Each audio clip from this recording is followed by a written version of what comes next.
She didn't leave a note. She didn't pack food. She didn't even take her coat. But as the snow deepened and the hours passed, the town realized she was really gone. No one knew where to start, except the dog. The dog didn't hesitate. She pulled at the leash and sprinted into the trees. And what they found buried beneath the silence would change everything. The first call came in just before dusk. A 16-year-old girl named Mia hadn't come home from school. Her backpack had been found behind the grocery store, zipped, dry, and placed neatly behind a dumpster. Nothing stolen. Nothing broken. No signs of a struggle. But no sign of Mia either. The town of Crescent Hill was small. People noticed when someone didn't show up, especially a kid. At first, her mother thought maybe she had just stayed late with a friend. Then maybe she had taken a walk to clear her head. Then maybe, well, that's when the police were called. Officer Jared Stone was already prepping for night patrol when the call came in. He didn't hesitate. He loaded up Nessa, his K-9 partner, a 5-year-old German Shepherd trained in search, recovery, and tracking, and headed straight to the last confirmed sighting. Mia had been seen walking alone past Timberline Drive, heading toward the woods. No one knew why. By 7:30 p.m., the temperature had dropped below freezing. Snow flurries began to gather on the sidewalks, slicking the roads and making visibility even worse in the wooded areas. Jared stood near the edge of the forest line, Nessa by his side, leash coiled loosely in his left hand. "She's good at finding trails, even in snow," one of the deputies asked. Jared nodded. "If it's recent, yeah. If there's scent, she'll find it." They gave Nessa one of Mia's scarves, a pale purple knit that had been left at home, faint with the scent of her shampoo and teen perfume. Nessa sniffed it twice, circled, and then pulled forward, low, determined. Jared didn't resist. They followed her into the trees. Mia's mother, Carla, stood outside the tape line, arms around herself, despite the coat and gloves. Her eyes were wide, unfocused. Every branch crack made her flinch. Every minute that passed deepened the circles beneath her eyes. "She's never done this," she kept saying. "She's not the type to just disappear." But that wasn't entirely true. Mia had always been quiet. Independent. She didn't make scenes, but she also didn't explain things. When her dad left, she didn't cry. When her best friend moved away, she just stopped talking about her altogether. There was depth in Mia that no one had ever fully reached. And now, it seemed that depth had swallowed her whole. Nessa moved fast, her paws crunching into the thin snow crust as she tracked through the woods. The flashlight on Jared's vest swayed with each step, slicing light through the dark trees. Every few minutes, Nessa would pause, sniff, and adjust direction. They passed a fallen log. Nessa slowed. Then let out a low whine. "What is it, girl?" Jared asked. She pawed at a patch of disturbed leaves. There, barely visible under fresh snow, was a footprint. Small. Light. Recent. Jared radioed it in. "We've got a trail. It's fresh. Heading north-northeast from Timberline." The team followed.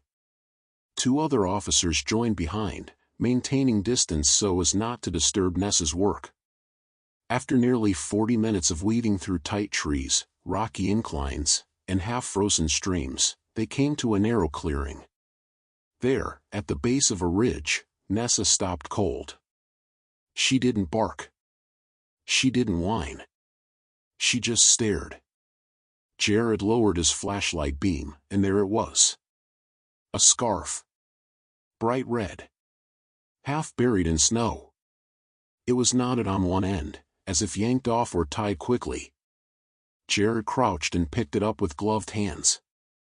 It didn't match the one from Mia's house. But it was small. Child-sized. "She dropped this," Jared muttered. "Or someone did." Nessa began circling the area, sniffing deeper into the brush. Then she stopped again, this time facing a narrow trail that led up the ridge. She didn't wait. She started up. Jared followed. As they climbed, wind picked up. Trees groaned under the pressure of gathering snow. Visibility dropped. Nessa's fur gathered frost at the tips, but she never slowed. Halfway up the ridge, she paused. She stared at a hollow beneath a cluster of pine roots. Then she whimpered once. Jared held his breath and stepped forward. Inside the hollow was nothing. At least not at first. But closer inspection revealed fabric. A corner of a jacket. Blue. Nylon. Exactly like the one Mia's mother described. He leaned in. The hollow was narrow but deep enough for a small body. Empty. Except for that jacket. He touched it. Still warm. She was just here, he whispered. Nessa turned her head sharply and stared back down the trail, toward a deeper part of the forest, where no lights had touched. She didn't move. But her body was tense. Alert. Jared stood and radioed in. Possible contact. No visuals, but we've got warm evidence. Heading deeper past the ridge with K9. They moved on. But the silence was heavier now. It wasn't just the absence of sound. It was a weight. Like the forest itself was holding its breath. And still, Nessa pressed forward. As if someone, was calling her. Not loud. Not panicked. Just quiet enough to hear if you were the kind that listened. The snow deepened with each step, muffling sounds until even the radio static faded beneath the thick silence. Nessa moved low and slow now, not out of fatigue, but out of intent. Her ears twitched constantly, her nose to the ground, veering off trail every few minutes only to return, always zeroing in on a scent Jared couldn't detect but trusted with everything. They had gone nearly a mile past the ridge when they found the first clear sign. A footprint. This one was different. It wasn't pointed toward town, it was going away. Jared crouched beside it. Small boot tread, likely a size 6 or 7. Fresh enough to still hold its shape despite the falling flakes. He glanced at Nessa. She was already wading ahead, staring at the base of a tree line where the landscape dipped into a shallow ravine. Jared pressed his radio. Still tracking. We've got recent footprints heading farther north. Looks like she didn't want to be found. A beat passed. Then a voice on the line, copy. That's over a mile into forest edge. We're rerouting units to your coordinates. But Jared knew they wouldn't be fast enough. Not in this weather. They moved quickly. The wind was cutting harder now, pulling at his collar, whistling low between tree limbs. Despite the chill, sweat ran down Jared's back under his layers. Nessa kept a relentless pace. Never rushing, never stalling. Like she knew something he didn't. He found himself talking softly to her without realizing. You sure about this, girl? She didn't respond. But she didn't stop. At the bottom of the ravine, the snow changed texture, looser, more granular, like it had been disturbed recently. Nessa veered left and gave a small bark, the first sound she'd made in hours. Jared stepped quickly beside her. And there it was. A makeshift lean-to, branches, leaves, and broken sticks partially piled against a boulder. Primitive, but intentional. Inside, a torn blanket. A water bottle. An old granola wrapper. No fire. No extra clothing. Just the bare minimum. She slept here, Jared muttered. But she didn't stay. Nessa circled the shelter once, then headed back toward a faint indentation in the snow. Another trail. He followed. Every part of him wanted to stop, to call it in and wait for backup. But every time he hesitated, Nessa glanced back at him like she already knew what he was thinking, and disagreed. "You lead," he murmured. "I follow." As the forest thickened again, visibility dropped. Even as high-lumen beams struggled to cut through the swirling flakes.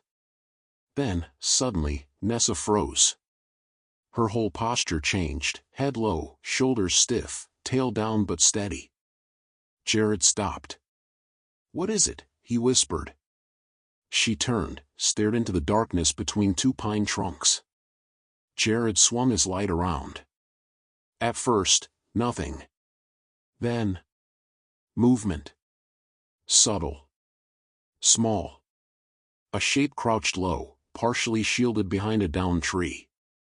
Clothing dark, face hidden by a hood. He held his breath. "Nessa," he whispered. "Stay." But the dog didn't move toward the shape. She lay down. Silent. Still. Watching. Jared spoke, not too loud. "I see you." No reply. "I'm not here to take you anywhere you don't want to go." Still nothing. He stepped one pace forward. "You left signs. The jacket, the shelter. Maybe you didn't want to be found. But maybe part of you did." The figure stirred. A hand reached up, pulled the hood slightly down. A pale face. Thin. Tear tracks frozen on cheeks. Eyes wide, not with fear, but disbelief. "Mia?" he asked. She blinked. Then nodded. Barely. Jared stepped forward again. Carefully. No sudden moves. "I'm Officer Stone. That's Nessa. She's a search and rescue dog." Mia looked at the dog, still lying motionless. "She didn't bark." "She only does that when she's sure," he said softly. "You found me." "No." "She did." Mia wiped her face with the sleeve of her hoodie. It came away soaked with melted snow. "I wasn't gonna die," she whispered. "I believe you. I just didn't want anyone to look for me." He crouched. "But you left a trail." She didn't answer. He gestured to Nessa. She followed that trail. All the way. Mia looked at the dog. For the first time, her posture shifted. She didn't run. She didn't hide. She sat up straighter. And then she whispered. "I didn't want to be found, but I didn't want to stay lost either." Jared nodded. "That's enough." They sat for a few moments in silence. Then Mia crawled forward. Nessa didn't move, just raised her head slightly. Mia reached out a hand. Touched her. And Nessa licked her fingers once, slow. Mia choked out a breath. The first breath of return. Mia's breath came in soft, uneven puffs, fogging up the space between them. She sat cross-legged in the snow now, her hands trembling slightly as she pressed them into her knees. Jared kept a respectful distance, still crouched, watching for signs she was about to bolt. But she didn't. Nessa had moved closer, slow and steady, curling beside Mia's knee with the kind of calm you couldn't train, the kind of knowing that came from sensing the unsaid. Jared finally spoke. "Do you know how long you've been out here?" She shrugged. "Over a day. Maybe more. It's 23 degrees. You've been lucky." Mia didn't look at him. Didn't feel lucky. He nodded slowly. "You want to tell me why?" She was silent for a long time. Then she whispered, "I just needed it all to stop." Jared didn't ask what it was. Not yet. He knew better than to force open a closed door. Especially one that had been buried under this much snow. Instead, he said, "You're not in trouble." "I know," Mia murmured. "But people are worried." She nodded, biting the inside of her cheek. "My mom?" "She's still awake. Waiting." That landed like a weight. Mia folded her arms tighter. I didn't want her to see me like this. Cold and tired? Broken. Silence returned. Nessa gently nudged her leg. Mia didn't flinch. She leaned against the dog, as if drawn by instinct. She's warm, she whispered. Jared smiled. Yeah. She's like a little furnace when you need her to be. Mia ran her fingers across Nessa's fur. She didn't bark. No. She just knew where I was.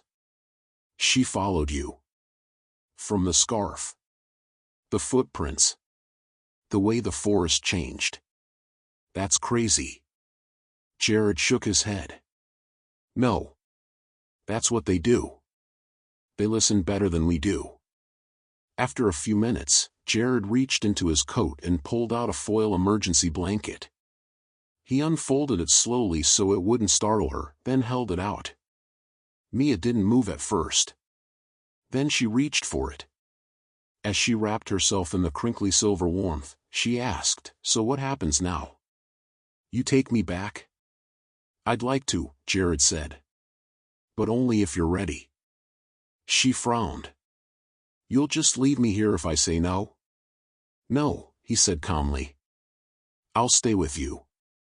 For as long as it takes." Mia stared at him. No disbelief. Just surprise. "Why?" "Because you left a trail." She looked away. Not with shame, but with something else. A mix of fear and longing. "I thought if I could just get far enough away, maybe nobody would find me. And then if nobody found me, I wouldn't have to explain." "Explain what?" She hesitated. "My brain." The words came out stiff, like they'd been living in her throat for too long. Jared stayed still. "I don't know what's wrong with it," Mia continued. "But sometimes it feels like there's a fog. And when it gets thick, I can't think, and I can't talk, and everything just feels like static. Everyone around me thinks I'm just moody or lazy or difficult. But it's not that. It's like I'm watching the world through glass." Jared nodded slowly. "I believe you." She blinked. "You do?" "Yeah. And I've heard a lot of people describe something like that. You're not alone." Mia exhaled shakily. "I just didn't want to explain it anymore. Or try to pretend like I was okay." He let that sit. Then asked, "Why leave your coat?" She blinked. "I didn't. I wore it. But then I saw the box truck by the gas station in. I panicked. I thought it might be my dad's friend. He's the reason." She paused. "Anyway. I ditched the coat to move faster." "You thought someone was following you?" "I knew he was." Jared's jaw tightened. But he kept his voice level. "That's important. We'll make sure someone talks to you more about that. Not a shrink." "No," he said gently. "Someone who listens like Nessa." For a while, neither of them spoke. Snow was falling heavier now. The woods had gone completely still, except for the shifting branches above. Jared checked his radio. The signal crackled, but came through. "This is Officer Stone. I have visual on the subject. She's safe. Conscious. Cold, but responsive. No obvious injuries. We'll begin escort shortly." Dispatch replied with static-tinged relief, "Copy that. EMT's standing by." "Say again, she is confirmed safe?" Jared looked at Mia. She nodded slightly. "She's safe," he said. Mia stood up slowly, blanket draped around her shoulders. Her knees wobbled, but she stayed upright. Jared offered an arm. She shook her head. "I can walk." He didn't push. Nessa moved to her other side, pressing gently against her leg. "Is she always like this?" Mia asked. "Only when it matters." They began walking, crunching softly through snow. Mia kept looking at Nessa like she was afraid the dog might vanish if she blinked too hard. She really knew I was here. She followed what was left behind, Jared said. And some part of you wanted to be found.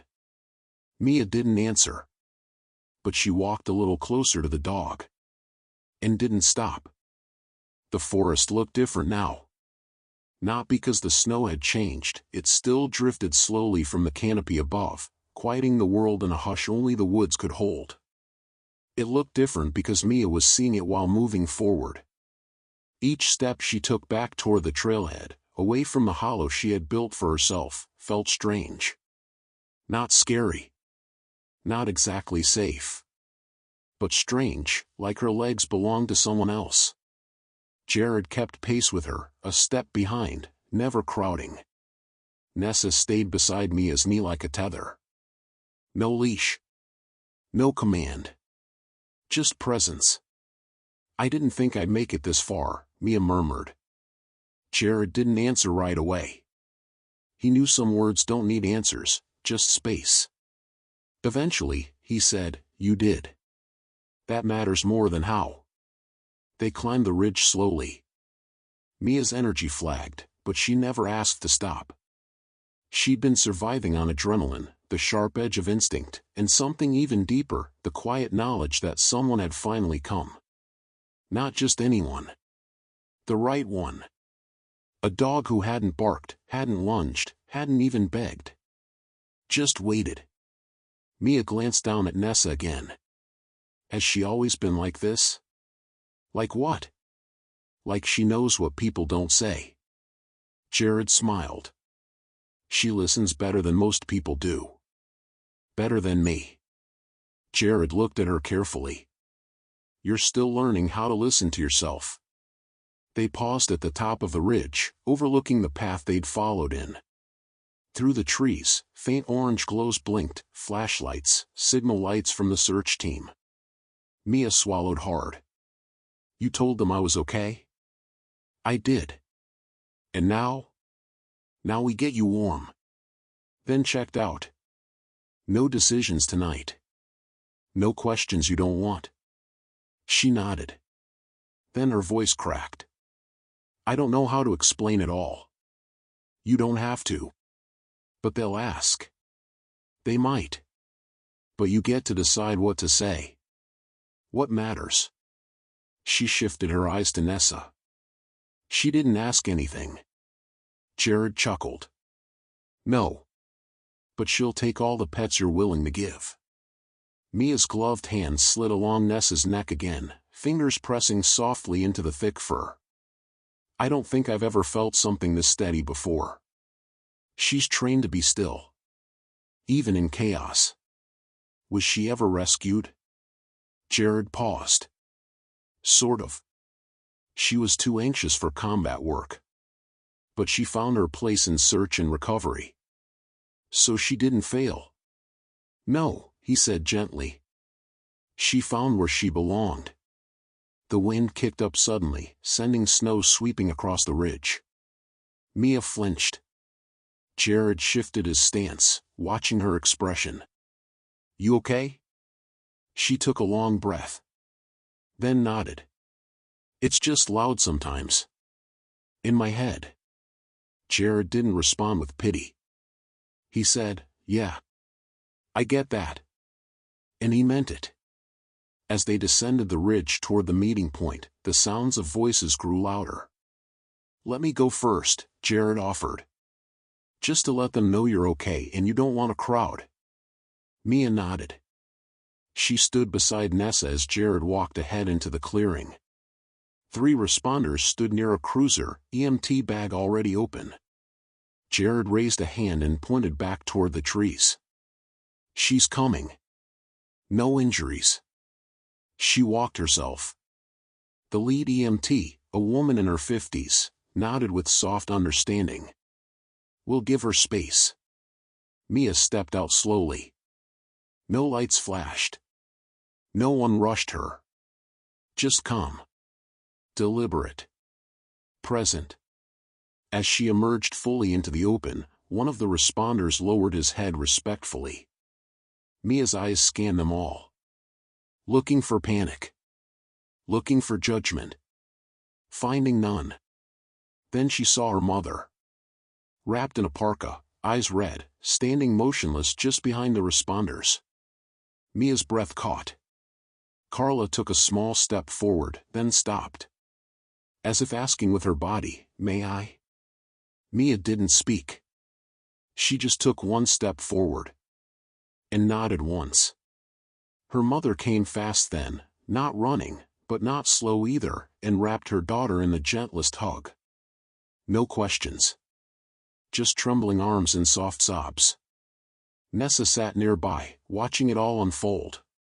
When Mia's mother finally pulled back, she whispered, I thought you didn't want to be found." Mia pressed her forehead to her mother's shoulder. "I didn't," she said quietly. Then, but she knew I did. That night, Mia was taken to the small-town clinic for a basic evaluation. Hypothermic but stable. No injuries. Just exhaustion, emotional, physical, mental.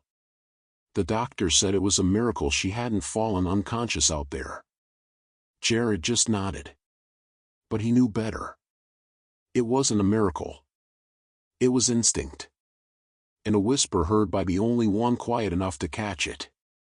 As Mia warmed her hands by a space heater in the clinic waiting room, Jared sat a few seats away, sipping bad coffee. Nessa lay by his feet, head on her paws. Mia looked over. "You ever get tired of this work?" He considered it. "Sometimes. But you still do it." "Yeah." "Why?" Jared watched Nessa for a moment before answering. "Because sometimes someone needs to be found, even when they don't think they do." Mia looked at Nessa. And whispered. "Thank you for hearing me." Mia spent the night at the small-town clinic. It wasn't a hospital, just 4 private rooms, 2 nurses, and 1 doctor who doubled as the local coroner. Quiet. Calm. That's what she needed. Carla slept in a chair beside her, coat still on, arms folded across her chest, eyes fluttering open every time Mia shifted beneath the wool blanket. Outside, snow kept falling. Inside, the heat hummed gently from the vent above, and Mia drifted in and out of sleep, always waking with Nessa's face still clear in her memory, still curled next to her like a shadow that didn't judge. She didn't speak much that night. But for the first time in days, her silence didn't feel like suffocating static. It felt like space. By morning, a counselor from the county office arrived. Her name was Elise. Soft-spoken, early 40s, no clipboard, just a scarf that looked hand-knitted and a warm smile that didn't feel forced. She didn't push. She just sat by Mia's bedside and said, "Whenever you feel like talking, I'll be here." Mia didn't talk much. But she listened. And she noticed. Elise didn't ask about the incident or what had happened out there. She didn't use words like trauma or runaway. She just asked, "How are you doing right now?" Mia shrugged. "Warm." Elise smiled. "That's a start." Later that day, Jared returned with Nessa. Mia heard the click of claws on linoleum before she saw them. She sat up straighter. When Nessa padded into the room, she didn't rush, didn't bark, she simply walked to Mia's side and leaned her head gently into the girl's palm. Carla exhaled audibly, shoulders lowering for the first time in 2 days. "You came back," Mia whispered. Jared smiled. She insisted. The nurses allowed Mia to walk down the hall with Nessa, supervised. Every staff member they passed offered a nod or a soft smile, but no one hovered. No one asked questions. Mia appreciated that. As they reached the end of the hallway, she looked at the bulletin board, photos of community events, thank you cards, drawings from kids. In the center was a picture of a different girl, maybe 13, holding a golden retriever. The caption read, "Found after 72 hours thanks to the Crescent K9 team." Mia stared at it for a long moment. Then said, "I didn't know how many people get lost." Jared stepped beside her. "More than you'd think. Some get lost in the woods. Some in their homes. Some just inside themselves." Mia didn't say anything back. But she didn't walk away either. The clinic discharged her that evening. Before she left, Elise gave her a small journal. No lines. Just blank pages. "You don't have to write in it," she said. "But if you do, you can start anywhere. No one else ever has to read it." Mia took it. Not because she planned to use it, but because something about being offered a blank space, without judgment, felt different than being asked to explain herself. Jared walked them to the parking lot. The snow had finally stopped. Carla packed their bags into the trunk, then stood by the passenger door, giving Mia a moment. Nessa sat beside her, ears perked. "Will I ever see her again?" Mia asked. "She's not a therapy dog," Jared replied. "But we have exceptions." Mia knelt, scratched Nessa gently under the collar. "She doesn't act like she needs to do anything. Just waits. That's how she works." She listened. Jared nodded. "Most of the time, that's the best thing we can offer." As they got into the car, Mia rolled the window down. Nessa stepped forward. Mia reached out one more time, touched her muzzle. "You heard me," she whispered again. Then closed the window. The car pulled away slowly. And for the first time in days, Mia didn't feel the urge to run. That night, Jared and Nessa sat in his living room. No TV on. Just the low hum of the space heater and the tick of the wall clock. He scratched behind Nessa's ear. "She found her way out," he said. Nessa thumped her tail once. "She didn't want to be found," he said again, almost to himself. Then added, "But you knew better." Somewhere across town, Mia sat cross-legged on her bed. Blanket around her shoulders. Journal in her lap. The page was still empty. But the pen was uncapped. And that was enough. The days after Mia returned weren't easy. There were no magical conversations, no perfect mornings, no sudden clarity. Just small shifts. Quiet mornings where she didn't pull the blanket over her head. A few dinners where she sat at the table, even if she didn't say much. A silence that didn't feel as hollow as before. Her mom tried, but carefully. She didn't bring up the woods. Or the jacket. Or the scarf. She just made tea in the mornings and sat on the porch with an extra mug. Sometimes Mia joined her. Sometimes she didn't. But the extra mug was always there. At school, things were different too.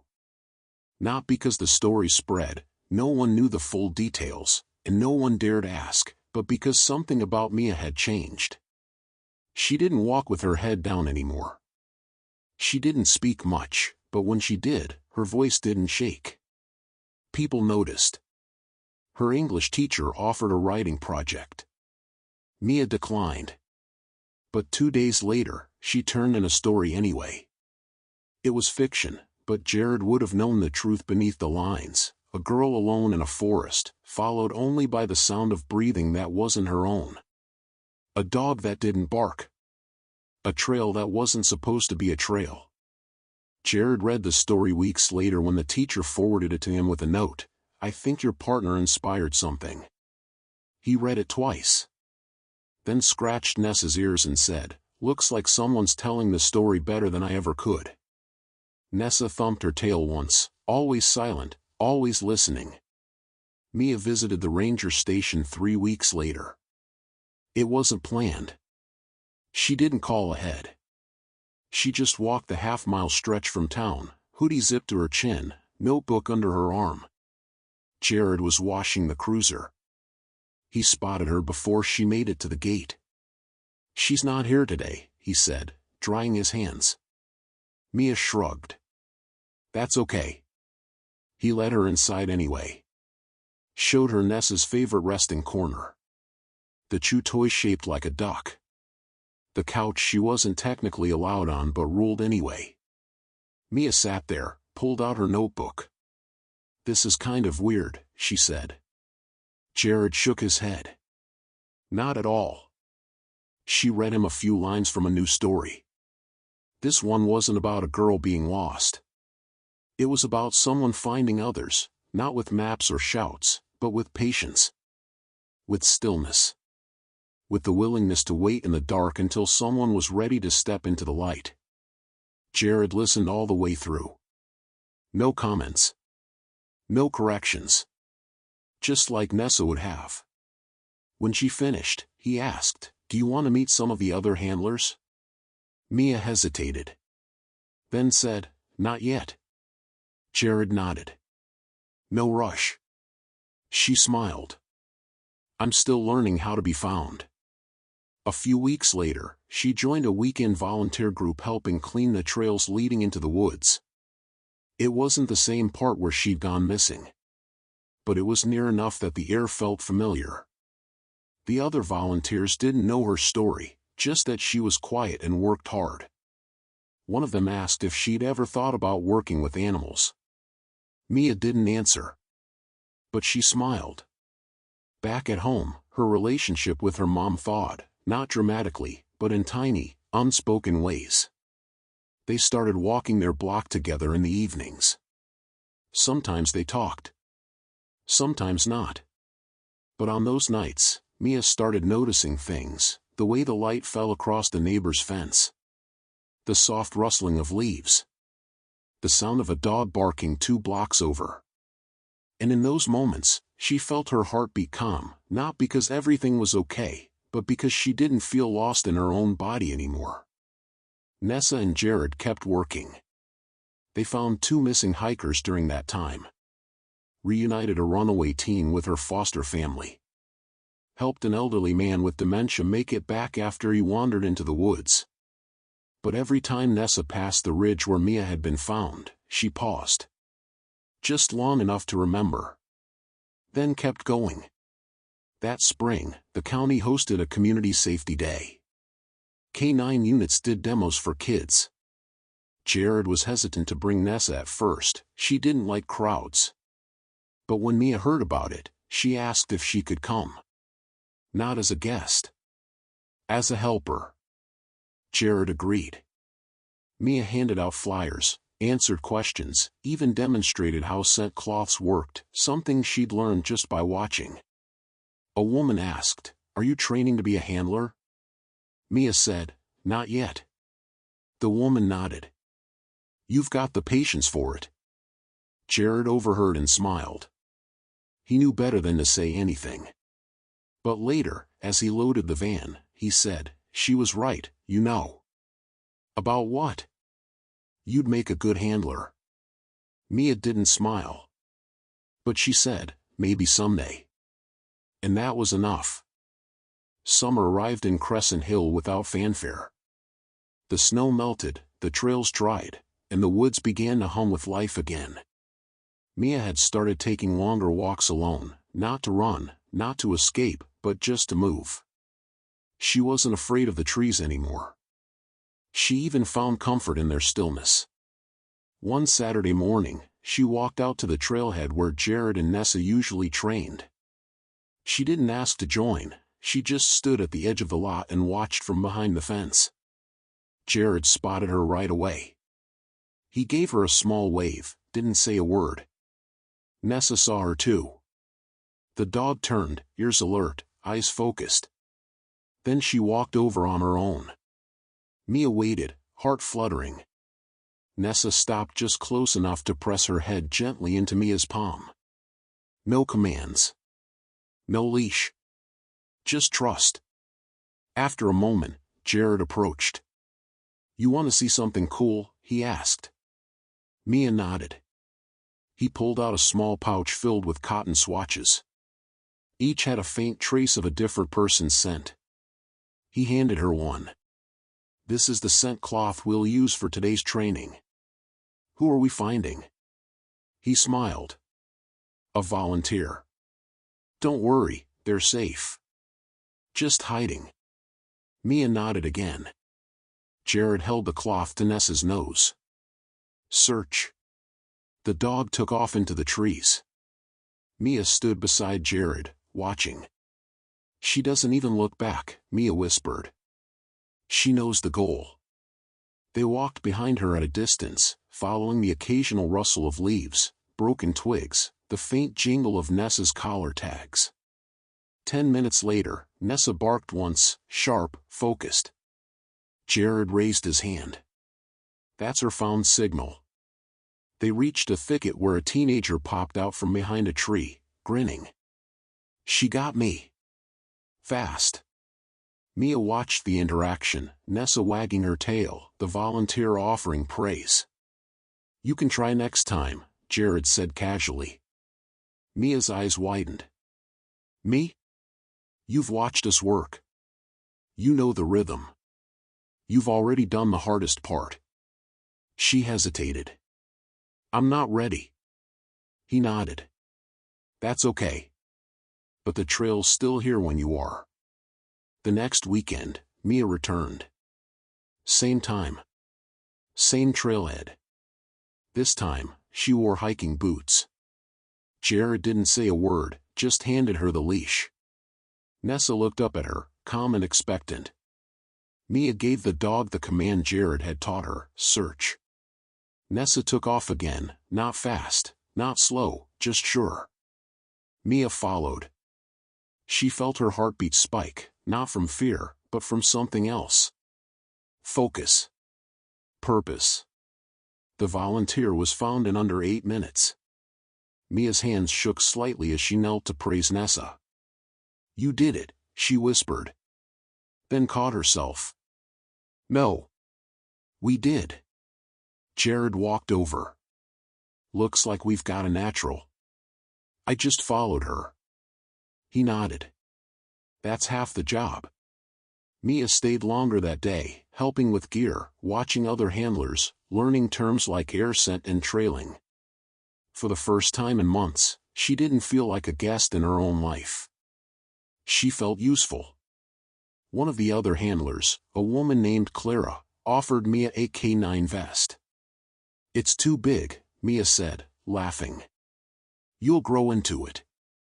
Mia looked down at the patch on the back, in training. She traced the letters slowly with her finger. Then whispered, okay. That evening, Jared called Carla to update her. She's asking questions. Learning fast. Carla exhaled with quiet relief. I haven't seen her this steady in a long time. She's building something now. Is that common? After what happened? Jared paused. No.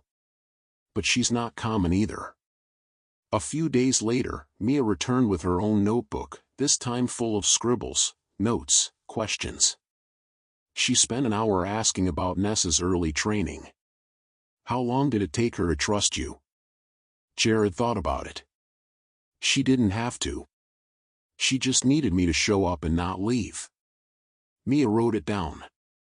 They worked together more over the next few weeks. Mia learned how to spot signs of distress in terrain. How to read wind patterns. How to track footprints that didn't look like prints at all, just broken blades of grass or disrupted pine needles. She didn't memorize everything. But she absorbed it. Like she'd been waiting for this without knowing it. And through it all, Nessa never left her side. When Mia stumbled, Nessa waited. When Mia hesitated, Nessa steadied. When Mia paused too long between breaths, Nessa nudged her hand until she came back to the moment. No bark. No pull. Just presence. One day, after a long trail exercise, Jared asked, "Why do you think she's so drawn to you?" Mia looked at the dog curled at her feet. "Because I speak her language now," she said softly. Jared raised an eyebrow.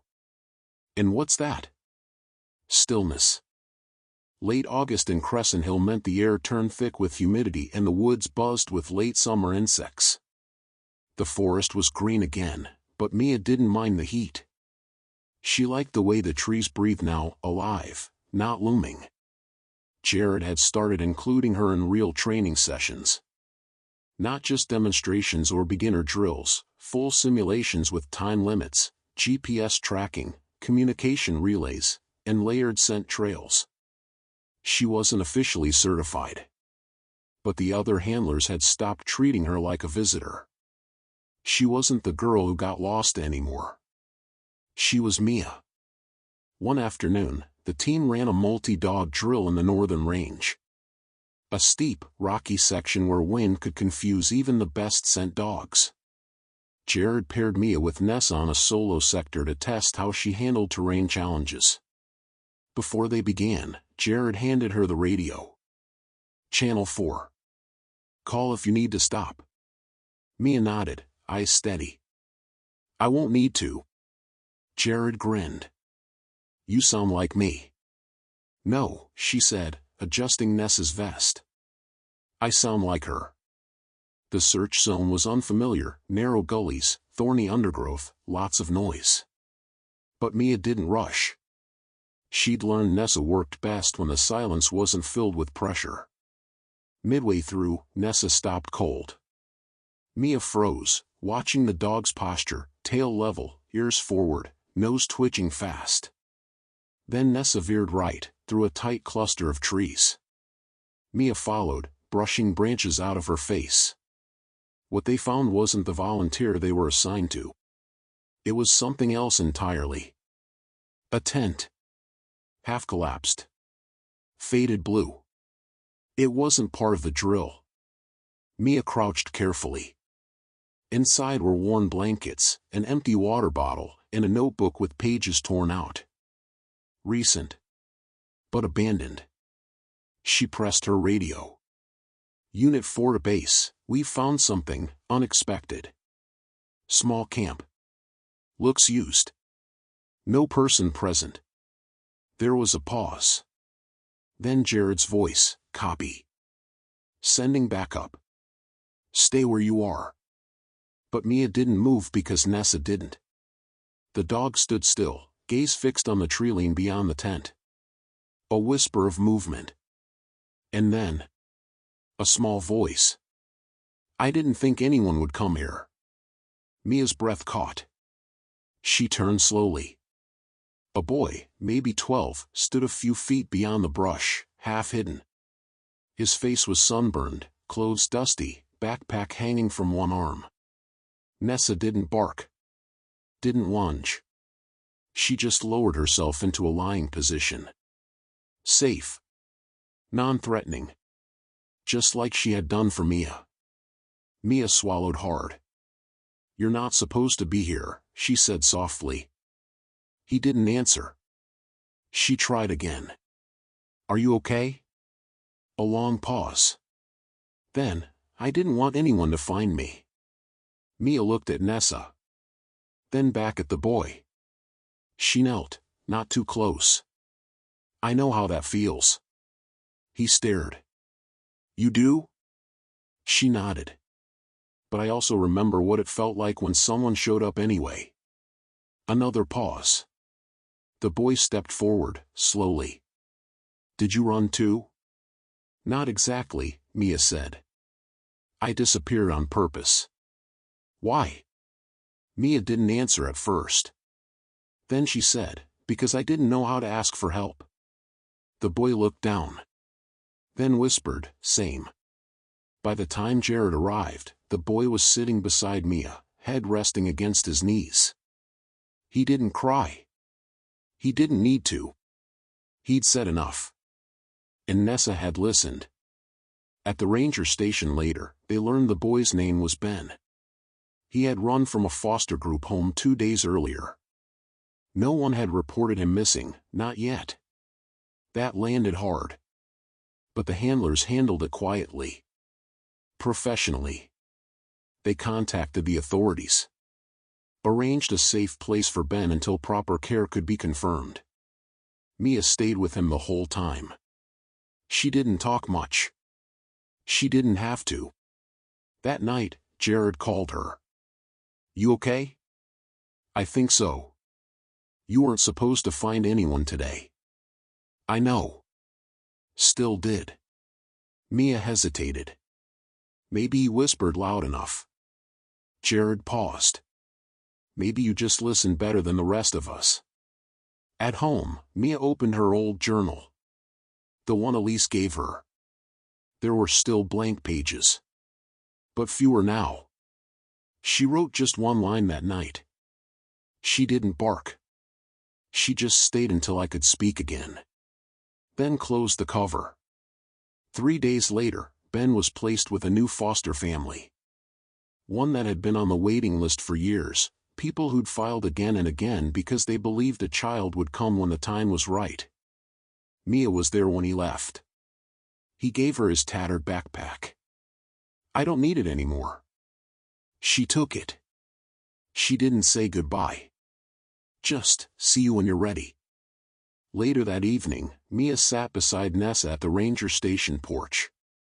Jared handed her a new scent cloth and pointed at the woods. Training run? Mia grinned. Always. The following weeks settled into a rhythm that Mia hadn't expected, but deeply needed. School resumed, and while she still didn't like large crowds or the jarring bell between periods, she handled it. Her focus was different now. Sharper. Not perfect, not always calm, but rooted. Like her feet finally touched the ground even when her thoughts tried to float. Jared kept her involved with Crescent K9, quietly, respectfully. No social media posts. No labels. She wasn't some poster child. She was just part of the team. And Nessa? Nessa remained what she'd always been. A presence. One afternoon in early fall, Jared handed me a list. Mock trail runs for the next 3 weeks. These are the target areas. Mia scanned it. Each one circled around different elevation levels, terrain types, distances. She looked up. You're trusting me with all this? You've been ready. I haven't even finished training. You're still in training. So are most of us. That weekend, Mia and Nessa ran their first full-length mock search alone. Jared shadowed from afar. He monitored her GPS signal but never intervened. The terrain was muddy. The scent trail was aged. Wind conditions changed 3 times in the span of an hour. And yet, Nessa followed true. Mia read her posture like a book she'd memorized. When they found the volunteer, a retired firefighter who offered to help, Mia didn't cheer. She just knelt beside Nessa and said, "You knew the whole time." The firefighter grinned. "You work like you've done this forever." "I haven't," she replied. "But I remember what it felt like to wait." After the session, Jared pulled her aside. "You ever think about becoming certified?" Mia blinked. "You mean, officially?" "Yeah. It's not just about the dog. It's about the handler. And you're almost there." Mia looked at Nessa. Then nodded. "Okay." The next step wasn't glamorous. Paperwork. Medical clearances. Background checks. Hours of reading, simulations, written assessments. But Mia didn't flinch. In fact, she buried herself in the process like it was a life raft. Jared saw the difference. She wasn't chasing a badge. She was following a path that had already begun under her feet long ago. The day Mia got her certification notice, she didn't celebrate publicly. She walked to the ridge instead. Alone. Not to disappear. Just to remember. She stood at the same spot where Nessa had first frozen, where she'd waited in the shadows, not sure she wanted to be found.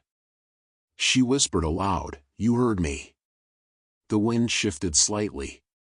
Nessa, standing beside her now with no leash, didn't move. She just stared into the woods, ears perked, the same way she had that day. That evening, Mia joined a call with Elise, the counselor. They still checked in monthly. Elise asked, "What's changed for you since that day?" Mia didn't hesitate. "I listen better." To others? To myself. By fall's end, the county ran a larger multi-agency simulation for natural disaster search protocol. Mia wasn't just invited, she was assigned a sector. Her name on a clipboard. Mia plus Nessa. Search Unit 5. When she arrived on site, other handlers nodded like she belonged. No sideways glances. No questions about the past. The radio check came through, "Search units, confirm position." She pressed the button. "Unit 5 ready." Her voice didn't shake. The terrain was difficult. Heavy undergrowth. Simulated debris. Volunteers hiding in places so obscure they needed GPS to get out safely. Mia didn't flinch. She read maps. Checked angles. Let Nessa guide when the wind changed. Signaled the base when she made a find. She made 3 recoveries that day. Not because she rushed, but because she understood waiting. Later, after the debrief, Jared clapped her shoulder. "You're official now." Mia smiled. "I don't feel different." "That's because you were already doing the work." She looked at the other handlers, all older, more experienced, and realized none of them were perfect. But they were present. And so was she. Back at home, Mia found herself sketching out an idea in her journal. A book, not a memoir, not exactly fiction either. Stories of those who had been lost, and those who waited. Of people who didn't scream for help but whispered into the world, hoping someone might hear. She called it Stillness, the language of being found. Carla knocked on her door that night. "You've been quiet." "I've been thinking." "About?" "Everything that happens after being found." Carla sat beside her. "You've changed." "I hope so." "No, I mean, you've grown." But the good parts were always there. Mia didn't cry. She just rested her head on her mother's shoulder and whispered, "I never stopped wanting to be found." The winter that followed wasn't like the last. Snow still came early, piling against sidewalks and clinging to bare branches. The woods still went silent in places, like they held their breath. But this time, Mia didn't disappear into it. She walked into it. Deliberately. With boots that didn't slip anymore. With a jacket zipped tight, not tossed aside in panic. And with Nessa, always at her side, padding quietly, always alert but never tense. This winter, Mia wasn't lost. She was part of the team. The Crescent K-9 unit expanded that December. A grant from the state provided new equipment, training stations, and support for youth handler mentorships. Jared nominated Mia to help design the new orientation kit. She didn't say yes immediately. She sat with the packet for 2 days. Then wrote her first contribution on the cover page. Not all cries are loud. Some whispers are enough. Listen for both. By New Year's Eve, Mia had logged 100+ training hours and participated in 3 full community searches. One was for a missing girl from a nearby town, 10 years old, afraid of loud noises, last seen near a frozen creek. Mia didn't lead the unit. But when they reached the creek bed, Nessa suddenly stopped. Didn't bark. Didn't move. Just sat. Mia scanned the area. That's when she heard it. Not words. Just a breath, tight and muffled, beneath the old culvert. She crouched low, gently calling out. "I know it's scary. But I'm not here to make you move. I'm just here to be still with you." The girl didn't respond. But after a moment, she blinked into the light. And reached out. After the girl was safe, Jared told Mia quietly, that wasn't a find. That was a rescue. But Mia shook her head. No. That was her whisper. In January, Mia returned to the small clinic for a meeting with Elise. Not as a patient. As a guest speaker for a group of teens newly admitted for emotional trauma support. She was nervous. She didn't like talking about herself. But Elise reminded her, you don't have to share your story. Just share what you learned.